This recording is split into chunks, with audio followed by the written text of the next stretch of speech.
জয় গুরু।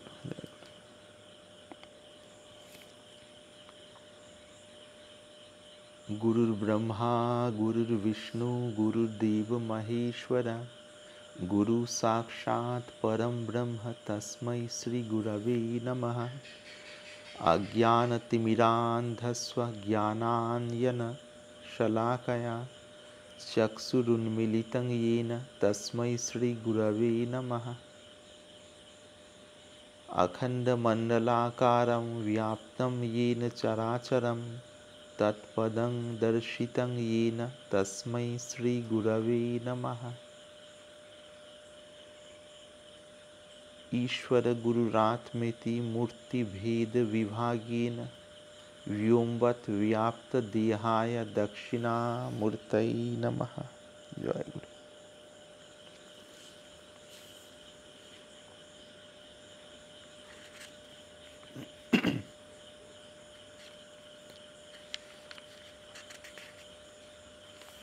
Guitar ध्यान।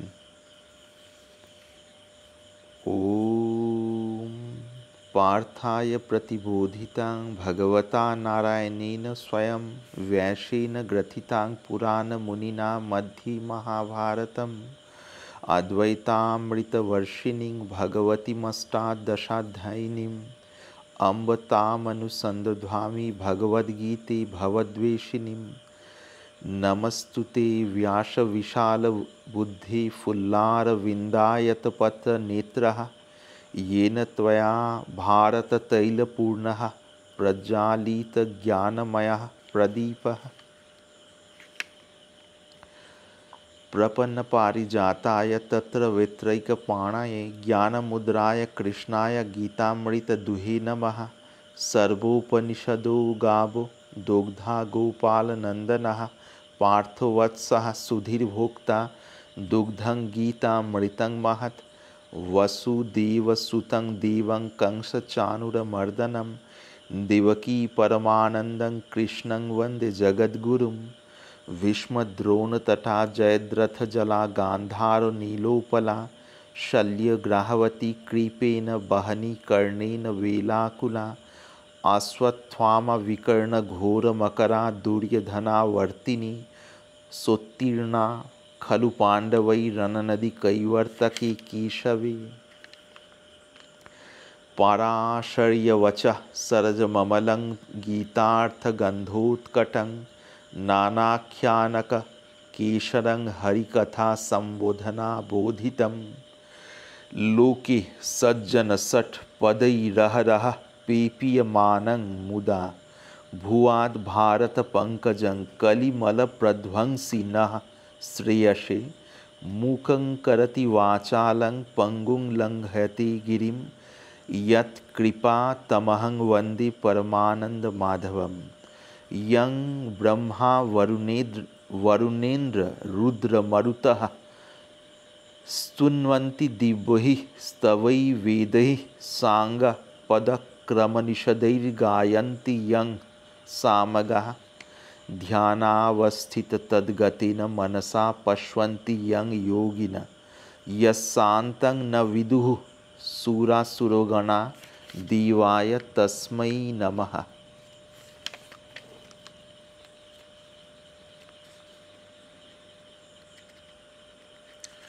এর সার কথা হলো ওইটি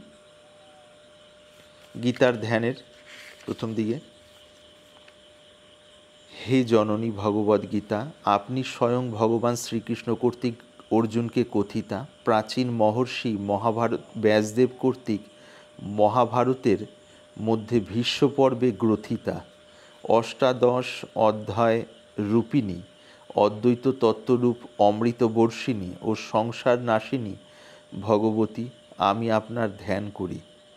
হে মহামতি ব্যাসদেব, আপনার নয়নযুগল প্রস্ফুটিত পদ্মপত্র সদৃশ বিশাল। আপনি মহাভারতরূপ তৈলপূর্ণ জ্ঞানময় প্রদীপ প্রজ্বালিত করিয়াছেন। আপনাকে প্রণাম করি। শরণাগতের কল্পবৃক্ষতুল্য অশ্বচালন হেতু এক হস্তে চাবুক ও লাগামধারী, গীতারূপ অমৃত দোহনকারী ও জ্ঞানমুদ্রার যুক্ত ভগবান শ্রীকৃষ্ণকে প্রণাম করি। উপনিষদ সমূহ যেন গাভী, সেই সকল গাভীর দগ্ধা শ্রীকৃষ্ণ, বৎস অর্থাৎ বাছুর অর্জুন, মহাদুগ্ধ অমৃতময়ী গীতা এবং বিবেকীগণই এই দুগ্ধের পানকর্তা। কংস ও চাণূর নামক দৈত্যদ্বয় বিনাশী, জননী দেবকীর পরমানন্দদায়ক বসুদেব পুত্র জগৎগুরু ভগবান শ্রীকৃষ্ণকে বন্দনা করি।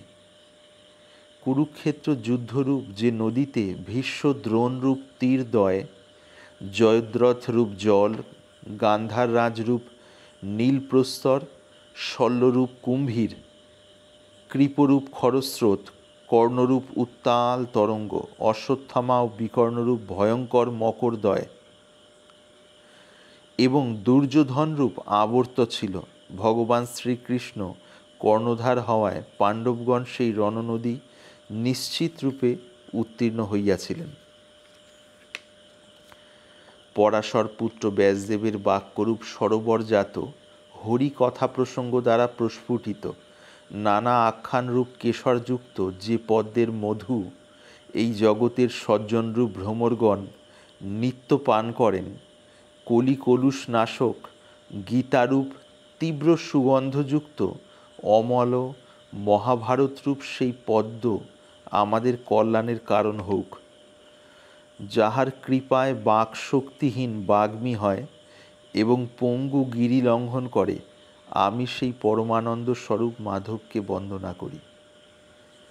ব্রহ্মা, বরুণ, ইন্দ্র, রুদ্র ও মরুদ্গণ দিব্য স্তব দ্বারা যাহার স্তব করেন, সাম গায়কগণ অঙ্গ, পদক্রম ও উপনিষদ সহিত বেদ দ্বারা যাহার মহিমা গান করেন, যোগীগণ ধ্যানে তদ্গত চিত্ত হইয়া যাহাকে দর্শন করেন এবং দেবাসুরগণও যাহার চরম তত্ত্ব অবগত নহেন, সেই পরম দেবতাকে প্রণাম করি।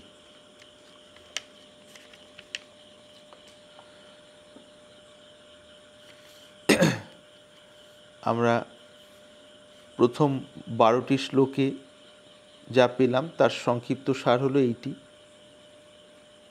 সঞ্জয়ের কাছে ধৃতরাষ্ট্র জানতে চাইলেন, তারপর সঞ্জয় বর্ণনা করছেন যুদ্ধভূমির, অর্থাৎ ধর্মক্ষেত্র কুরুক্ষেত্রের। সেখানে আচার্য দ্রোণ অর্থাৎ শস্ত্রগুরু দ্রোণাচার্যের নিকট দুর্যোধন গিয়ে বললেন, দেখুন আপনার সামনে যে সৈন্য সমাবেশ রয়েছে সেইটি, এবং নিজেদের সৈন্যের কথাও বর্ণনা করলেন এবং এইটিও বললেন যে তাদের সৈন্যের যে বল, ক্ষমতা বা সামর্থ্য, তার তুলনায় আমাদের সৈন্যের বল বা ক্ষমতা অনেক বেশি। এইটি তার মনের ভাব তুলে ধরলেন কার কাছে? দ্রোণাচার্য অর্থাৎ শস্ত্রগুরু, অস্ত্রগুরু যিনি আচার্য দ্রোণ, তার নিকট তুলে ধরলেন দুর্যোধন। আচ্ছা, এই পর্যন্ত হওয়া। এইবার শঙ্খ বেজে উঠল যুদ্ধের সেই, তারপর 13 নম্বর শ্লোক থেকে আর কি, 13 সংখ্যা আর কি। ততঃ শঙ্খাশ্চ ভৈর্যশ্চ পনবানক গোমুখাঃ সহসৈবাভ্যঃ হনন্ত সশব্দস্তু মূলোऽভবৎ। ততঃ শ্বেতৈর্হয়ৈর্युक्ते महति स्यन्दने स्थितौ माधवः पाण्डवाश्चैव दिव्यौ शङ्खौ प्रदद्मतुः। पाञ्चजन्यं ऋषिकेश देवदत्तं धनञ्जयः पौण्ड्रं दध्मौ महाशङ्खं भीमकर्मा वृकोदरः। अनन्तविजयं राजा कुन्तीपुत्र युधिष्ठिरः नकुलः सहदेवश्च सुघोषमणिपुष्पकौ।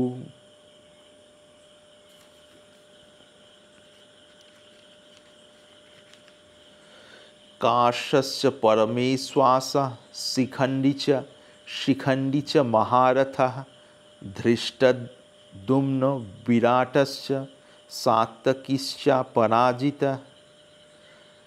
द्रुपद द्रौपद्याश्च सर्वशः पृथिवीपते। सौभद्रश्च महाबाहुः শঙ্খান দদ্মুহু পৃথক পৃথক। বাংলা অনুবাদ: অনন্তর অর্থাৎ তারপর অসংখ্য শঙ্খ, ভেরি, যুদ্ধের যে ভেরি বাজানো হয়, ভেরি, ঢাক, মৃদঙ্গ, রণসিঙ্গা এরকম রণসিঙ্গা বাজিয়া উঠিল। সেই রণবাদ্য ভয়াবহ হইল। তাহার পর বহু শ্বেতাশ্বযুক্ত এক মহারথে অবস্থিত শ্রীকৃষ্ণ এবং অর্জুনও দিব্য শঙ্খদ্বয় বাজাইলেন। ঋষিকেশ পাঞ্চজন্য নামক শঙ্খ, ঋষিকেশ মানে ভগবান শ্রীকৃষ্ণের আরেক নাম। অর্জুন দেবদত্ত নামক শঙ্খ, ঘোরকর্মা ভীম পৌণ্ড্র নামক মহাশঙ্খ বাজাইলেন। তাহলে ভগবান শ্রীকৃষ্ণের আরেক নাম পেলাম ঋষিকেশ। তিনি যে শঙ্খ বাজাইলেন তার নাম পাঞ্চজন্য। অর্জুন যে শঙ্খ বাজাইলেন তার নাম দেবদত্ত। ভীম যে শঙ্খ বাজাইলেন তার নাম পৌণ্ড্র, পয়ৌকার দন্তার নয় ডয় রফলা, পৌণ্ড্র নামক শঙ্খ বাজাইলেন। কুন্তিপুত্র রাজা যুধিষ্ঠির অনন্ত বিজয় নামক শঙ্খ এবং নকুল ও সহদেব যথাক্রমে সুঘোষ ও মণিপুষ্পক নামক শঙ্খদ্বয় বাজাইলেন।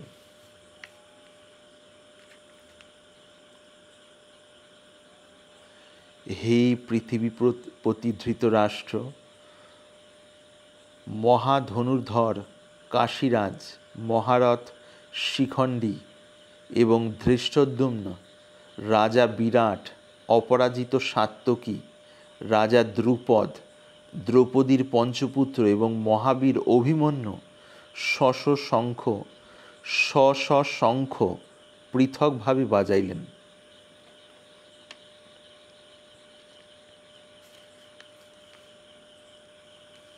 আর কয়েকটি শ্লোক আছে, ওইগুলো এগিয়ে যাই। স্বঘোষ ধার্তরাষ্ট্রাণং হৃদয়ানি ব্যদরয়ৎ, নভশ্চ পৃথিবীঞ্চৈব তুমুলোভ্য নুনাদয়ন, অথো ব্যবস্থিতান দৃष्ट्वा ধার্তরাষ্ট্রান কপিধ্বজঃ, প্রবৃত্তে শস্ত্র সম্পাতে ধনুরুদ্যম পাণ্ডবঃ, ঋষিকেশং তদা বাক্য মিদমাহ মহীপতে। সেই তুমুল শঙ্খধ্বনি ধৃতরাষ্ট্রপুত্র দুর্যোধনাদির হৃদয় বিদীর্ণ করিয়া আকাশ ও পৃথিবী প্রতিধ্বনিত করিল। হে মহীপতি, তখন বানর চিহ্নিত পতাকাযুক্ত রথারূঢ় অর্জুন ধৃতরাষ্ট্রের পুত্রগণকে যুদ্ধার্থে অবস্থিত দেখিয়া শস্ত্র নিক্ষেপে উদ্যত হইয়া ধনু উত্তোলনপূর্বক শ্রীকৃষ্ণকে এই কথা বলিলেন। ভগবান শ্রীকৃষ্ণ যে রথের সারথি, অর্জুন যে রথে মহারথী অতিরথী হিসেবে আছেন, অর্থাৎ রথী হিসেবে আছেন, সেই রথের উপরে যে পতাকাটা ধ্বজা, সেখানে হনুমানজির চিহ্ন রয়েছিল, মহাবীরজির চিহ্ন রয়েছিল আর কি। তো এইরূপ কথিত আছে, মহাবীরজি কথা দিয়েছিলেন যে তার রথের ওই ধ্বজায় অবস্থান করবেন আর কি, অর্থাৎ পতাকায় অবস্থান করবেন। বিভিন্ন প্রসঙ্গে পাওয়া যায়, কোনো জায়গার কোনো প্রসঙ্গে পাওয়া যায় তিনি সেখানে ওইভাবে অবস্থান করেছিলেন আর কি, শরীর নিয়ে অবস্থান করেননি, ওই সূক্ষ্মভাবে তার শক্তি ওইখানে অবস্থান করেছিলেন আর কি, শক্তি নিয়ে আর কি। যাই হোক, এই পর্যন্ত হলো। প্রথম দিকে হয়তো একঘেয়ে লাগতে পারে এই বর্ণনাগুলো, কিন্তু আমরা বর্ণনাগুলোকে খুব সাধারণভাবে, খুব গভীর ব্যাখ্যায় না গিয়ে কেবলমাত্র শব্দার্থকে নিয়ে, অনেক জায়গায় এর মর্মার্থ বর্ণনা হয়েছে, গীতার বহু ব্যাখ্যা আমরা পাই ভারতে। তো তার মধ্যে বিভিন্ন জায়গায় বিভিন্ন দৃষ্টিকোণ থেকে বর্ণনা হয়েছে। দৃষ্টিকোণগুলো সত্য, সমস্ত দৃষ্টিকোণগুলো যিনি যেখানে যেই বোঝাটিকে অর্থাৎ যে আন্ডারস্ট্যান্ডিংটিকে সর্বোত্তম বলে মনে করেছেন বা তার সবচেয়ে ভালো লেগেছে বা সঠিক বলে মনে হয়েছে, তিনি সেই দৃষ্টিকোণে বলেছেন এবং সেটা ঠিক।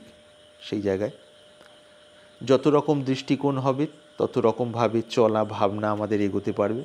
তো এখানে আমরা যে দৃষ্টিকোণটিকে অবলম্বন করছি, এখানে খুব সহজ সরল শব্দার্থকে নিচ্ছি, তার পিছনে রহস্য রয়েছে।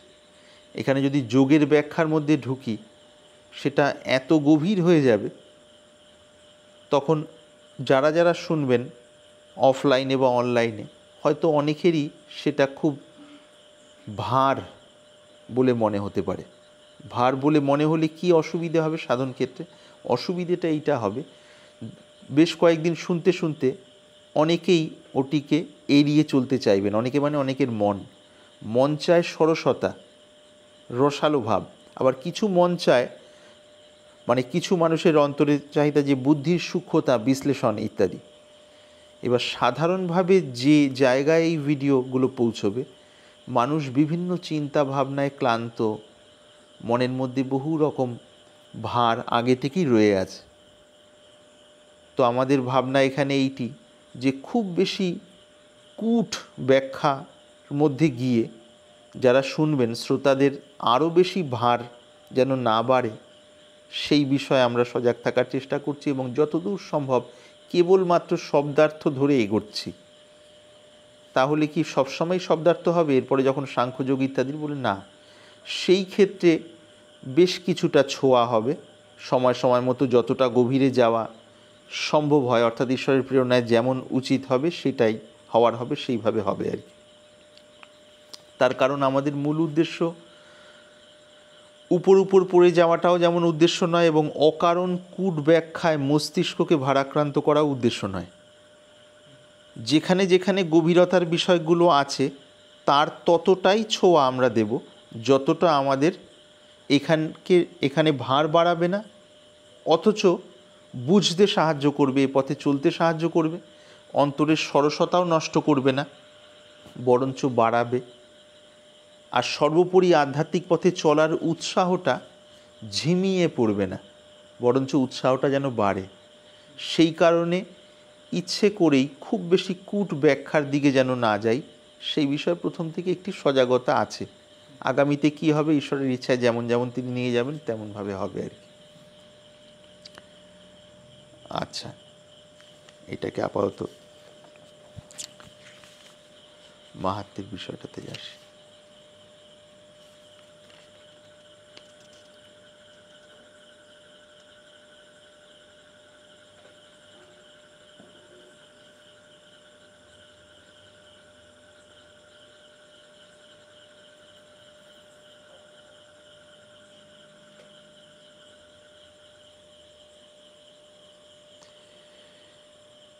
শ্রী শ্রী গীতা মাহাত্ম্যম। গীতার 1/3 পাঠে গঙ্গা স্নানের ফল লাভ হয় এবং 1/6 পাঠে সোমযাগের ফল লাভ হয়। যিনি নিত্য ভক্তিযুক্ত হইয়া গীতার 1 অধ্যায় পাঠ করেন তিনি শিবলোক প্রাপ্ত হন এবং শিবের সহচর হইয়া দীর্ঘকাল তথায় বাস করেন। হে বসুন্ধরে, যিনি নিত্য গীতার 1 অধ্যায় বা অধ্যায়ের 1/4 পাঠ করেন তিনি 1 মন্বন্তর মানবজন্ম লাভ করেন। যিনি গীতার 10, 7, 5, 4, 3, 2, 1 বা অর্ধশ্লোক নিত্য পাঠ করেন তিনি চন্দ্রলোকে অযুত বর্ষ বাস করেন, ইহা নিশ্চিত। গীতা পাঠে নিরত ব্যক্তি মৃত্যুর পর মানবজন্ম লাভ করেন। পুনঃ পুনঃ গীতা পাঠের দ্বারা পাঠক উত্তম গতি লাভ করেন। মৃত্যুকালে গীতা শব্দ উচ্চারণ করিলেও মানুষের সদ্গতি লাভ হয়। গীতার ব্যাখ্যা শ্রবণে অনুরক্ত ব্যক্তি, যারা ব্যাখ্যা শ্রবণ করছি, অনুরক্ত ব্যক্তি মহাপাপী হইলেও বৈকুণ্ঠ লোকে গমন করিয়া ভগবান বিষ্ণুর সহিত আনন্দে বাস করেন। বহু কর্ম করিয়াও যিনি নিত্য গীতার গূঢ়ার্থ ধ্যান করেন তাহাকে জীবনমুক্ত বলিয়া জানিবে। এটি এখানে বিশেষ গুরুত্বপূর্ণ বিষয়, যে বিষয়গুলো জীবনমুক্ত স্থিতিতে নিয়ে যাওয়ার জন্য বিশেষভাবে সাহায্য করবে এবং আরও গুরু বিষয় শরণাগতি সংক্রান্ত সেই বিষয়গুলো ঈশ্বরের ইচ্ছায় যেমন যেমন ভেতরে প্রবিষ্ট হওয়া হবে, অর্থাৎ প্রবেশ হওয়ার হবে, সেইভাবে এগোবে আর কি। দেহান্তে তিনি পরমপদ প্রাপ্ত হন। গীতা আশ্রয় করিয়া জনকাদি বহু রাজগণ ইহলোকে পাপমুক্ত হইয়া পরম গতি প্রাপ্ত হইয়াছেন। গীতা পাঠ করিয়া যিনি গীতা মাহাত্ম্য না পড়েন, তাহার গীতা পাঠ বৃথা হয় ও শ্রমমাত্র ফল হয়, এইরূপ কথিত হইয়াছে। যিনি এই মাহাত্ম্য সংযুক্ত গীতা পাঠ করেন, তিনি সেই পাঠের ফলস্বরূপ দুর্লভ গতি প্রাপ্ত হন। সুত বলিলেন, এই সনাতন গীতা মাহাত্ম্য আমার দ্বারা কথিত হইল। যিনি গীতা পাঠের পর এই গীতা মাহাত্ম্য পাঠ করেন, তিনি যথোক্ত ফল লাভ করেন। গীতা মাহাত্ম্যের অনুবাদ সমাপ্ত।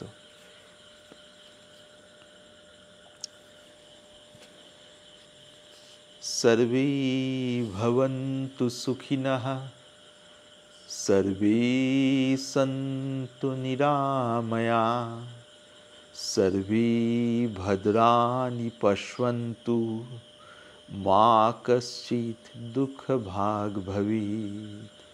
ॐ शान्तिः शान्तिः शान्तिः।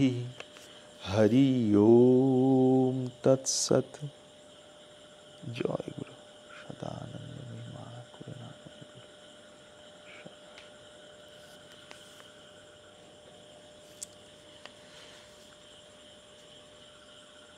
ঠাকুর শ্রীরামকৃষ্ণদেব বলতেন,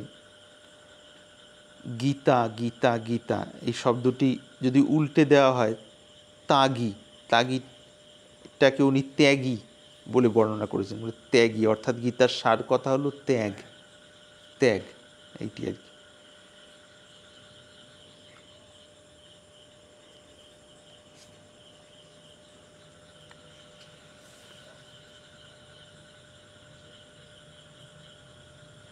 এগুলো কীরমভাবে হয়, বিষয়গুলো ঠিক ঠিক যদি হয়, মানে তারে তারে লাগার হয়, যে মানুষ যেখানেই আছি প্রত্যেকটা কর্ম যদি আমরা অন্তর থেকে যেটা করণীয়, যার যেখানে দিনচর্যা বা রুটিন সকাল থেকে ঘুমানোর আগে পর্যন্ত,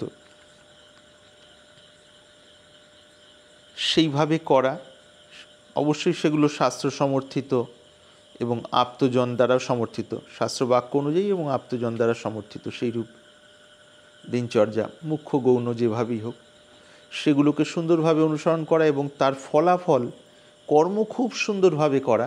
সুন্দরভাবে মানে সম্পূর্ণ মনটি দিয়ে বা মনটা দিয়ে, আর তার ফলটি তার উদ্দেশ্যে সমর্পণ করা। এই ফল সমর্পণের রহস্য আসবে পরে, তথাপি এখানে একটুখানি অনেকে ভাবি হয়তো, আচ্ছা কোনো একটা কাজ করছি, তাহলে ফল সমর্পণ করব বা নিষ্কামভাবে করব, এই ব্যাপারটা কি? নিষ্কামভাবে করলে আমি তো স্কুলের শিক্ষকতা করছি, তাহলে নিষ্কামভাবে কি আমি অর্থের বিষয়টার সেরকমভাবে ভাবনা রাখবো না, বা কি করব? এই বিষয়টার স্পষ্ট ধারণা হলো এই, স্কুলে যিনি শিক্ষকতা করছেন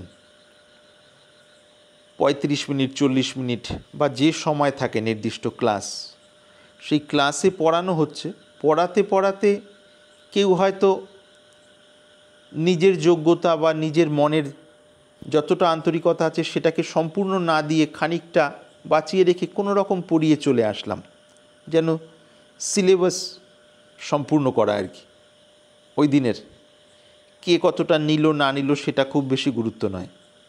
এই রকম এক ধরনের ভাবে যদি পড়ানোর রীতি হয়, আরেক ধরনের পড়ানোর রীতি যদি এরকম হয় যে গেলাম ওইরকমভাবেই মোটামুটি একটা পড়িয়ে চলে আসলাম, তার মধ্যে মধ্যে হয়তো মোবাইল বা এই ধরনের বিষয়গুলো মাঝে মাঝে কিছু না কিছু হয়তো করছি, মোবাইলে কোনো বার্তার আদান প্রদান করা বা আনুষঙ্গিক বিষয় কথা বলা বাইরে বেরিয়ে গিয়ে বা ইত্যাদি আর কি।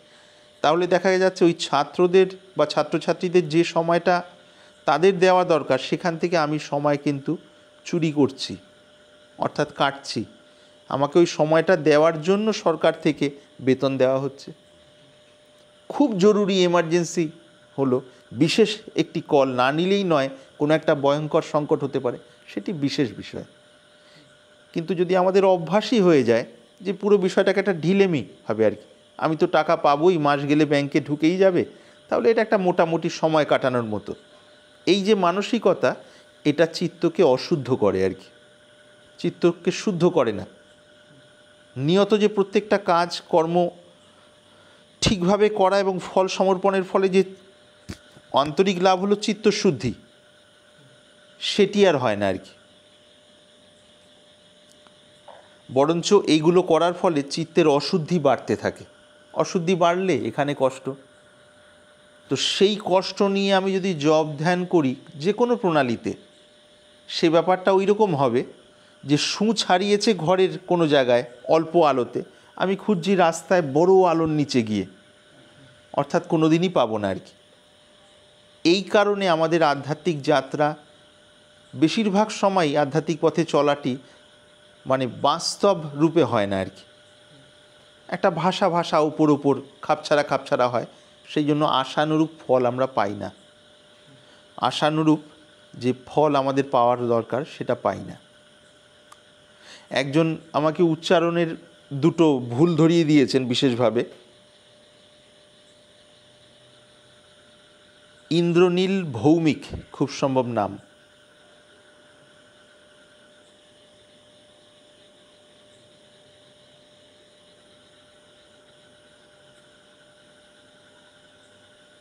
হ্যাঁ, একটা যেমন তালিবস্বয়ের উচ্চারণ তালবস্ব,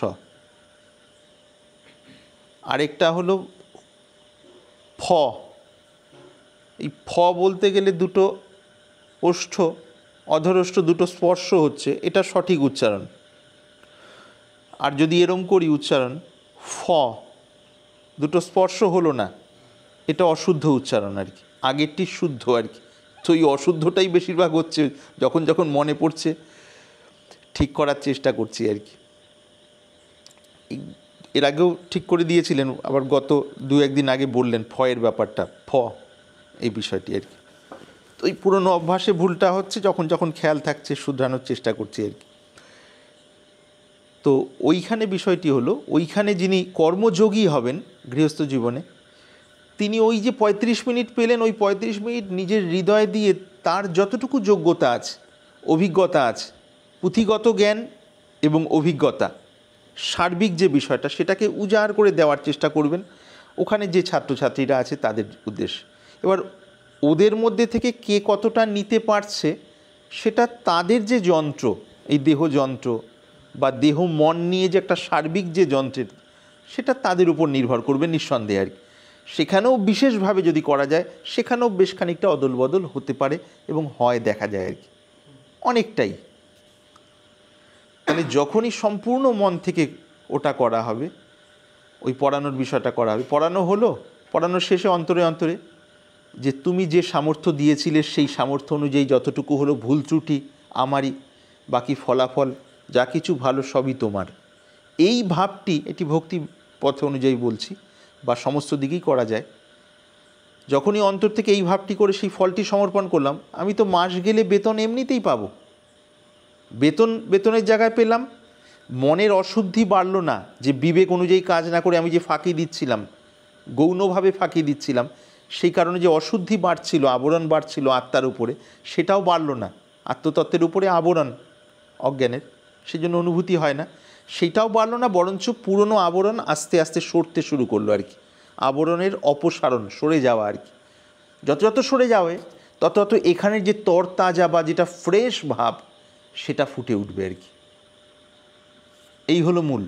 ওটা যখন সমস্ত কাজের মধ্যে ওইভাবে হতে থাকবে, যে যেই পেশায় বা বৃত্তিতে আছি বা ঘরের কাজ, অন্তর থেকে করতে করতে করতে করতে যত যত ভাষা যে ব্যাপারগুলো আবছা আবছা, সেই ব্যাপারগুলো আস্তে আস্তে স্পষ্ট হতে থাকবে আর কি।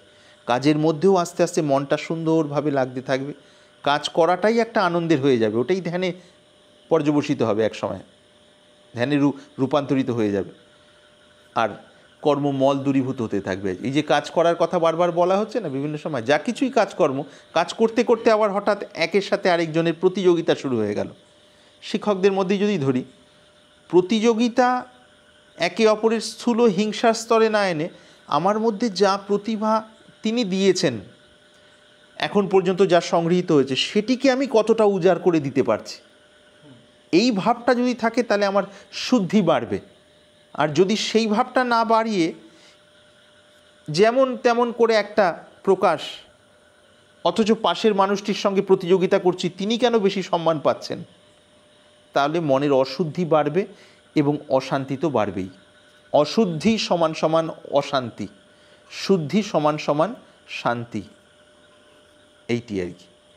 তো প্রত্যেকটা কাজ আমরা অনেক সময় ভুল ধারণার বশবর্তী হয়ে ভাবি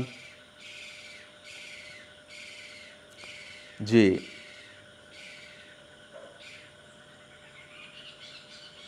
সংসারে থেকে হয়তো সেই পরম বিষয়টি হয় না। অবশ্যই হয় যদি আমি সঠিক মার্গদর্শন পাই, পথপ্রদর্শন পাই এবং সম্পূর্ণ আন্তরিকতার সাথে চলার চেষ্টা করি। যদি আন্তরিকতা প্রথমে সম্পূর্ণ মানে সেইরূপ গভীর নাও থাকে, খানিকটা থাকে খাপছাড়া, ওই খানিকটা ভাব নিয়ে লাগতে লাগতে সেটা ক্রমশ বাড়তে থাকে। এইভাবে চলতে চলতে তার সাথে যারা যেমন নাম পেয়েছেন, যেখান থেকে ভগবানের নাম স্মরণ করতে করতে বিষয়টা আরও সুন্দর হতে থাকে এবং সেদিকে এগোনোটা ভালো হয় আর কি। খুব গুরুত্বপূর্ণ বিষয়। কাজেই আধ্যাত্মিক পথে একে অপরের সাথে রেষারেষি নয়, নিজেকে বিশেষভাবে একটা মানে প্রতিষ্ঠিত করা, অন্যদের দৃষ্টি আকর্ষণ করার জন্য, গুরুদেবের দৃষ্টি আকর্ষণ করার জন্য বা কোনো বিশেষ স্থানে দৃষ্টি আকর্ষণ করার জন্য বা অন্যদের দৃষ্টি আকর্ষণ করার জন্য, এগুলো সব মায়ার ফাঁদ। এগুলো যেই সময় চিনতে পারবেন সঙ্গে সঙ্গে সেখান থেকে সজাগ হয়ে, আরই না, এটা তো আমাকে বাধা সৃষ্টি করছে এই পথে, এখান থেকে সঠিকভাবে চলা আর কি। এইভাবে করতে করতে ক্রমশ হয়ে যায়। ওই আমরা পেয়েছিলাম এর মধ্যে, হরি সে লগে রহো রে ভাই, তেরা বনত বনত বনি যায়। লেগে থাকতে থাকতে যত ভাঙাচোরা, যত অস্পষ্ট, যত কিছু হয়েও হচ্ছে না, সেগুলো আস্তে আস্তে গোছাতে থাকবে। এটাই নিয়ম, যে সারা জীবনই অগোছালো থেকে যাবে তা নয়, ক্রমশ উন্নতি হবে এবং মন সুন্দর হয়ে গিয়ে এমন শুদ্ধ অবস্থায় যাবে, তখন তার মধ্যে শুদ্ধ আত্মতত্ত্বের যে প্রতিবিম্ব বা অনুভূতির আনন্দ স্বাভাবিকভাবেই ফুটে উঠবে আর কি। অনেকের মুখে শুনি যে আত্মজ্ঞান হলো অথচ আনন্দ হচ্ছে না, অনেকের মুখে শুনি।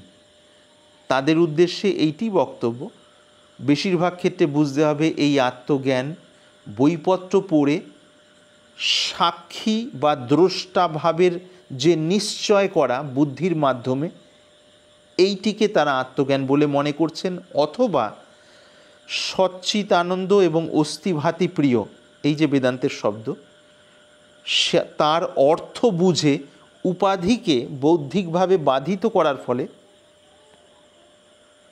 যে অবস্থাটি হয়েছে সেটিকে তারা আত্মজ্ঞান বা ব্রহ্মজ্ঞানের স্থিতি বলে মনে করছেন।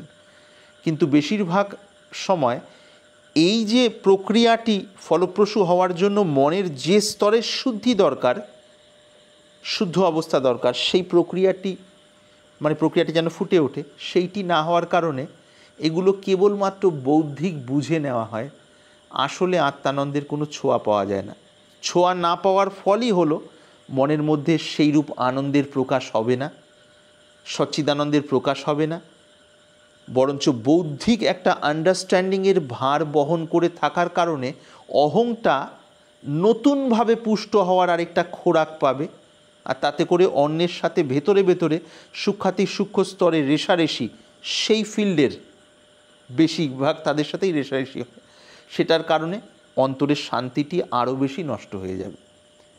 এই জন্য অন্তরের শুদ্ধির বিষয়টি মূল, এবং যেমন যেমন আমরা প্রণালী পাচ্ছি, যার যেখানে শ্রদ্ধা বা যেখান থেকে পেয়েছি সেইভাবে অকপটে চলা, তখন এই সমস্ত বেদান্ত বা বেদান্ত আশ্রিত প্রক্রিয়াগুলো ফলপ্রসূ হবে, অর্থাৎ যথার্থ ফল দেবে।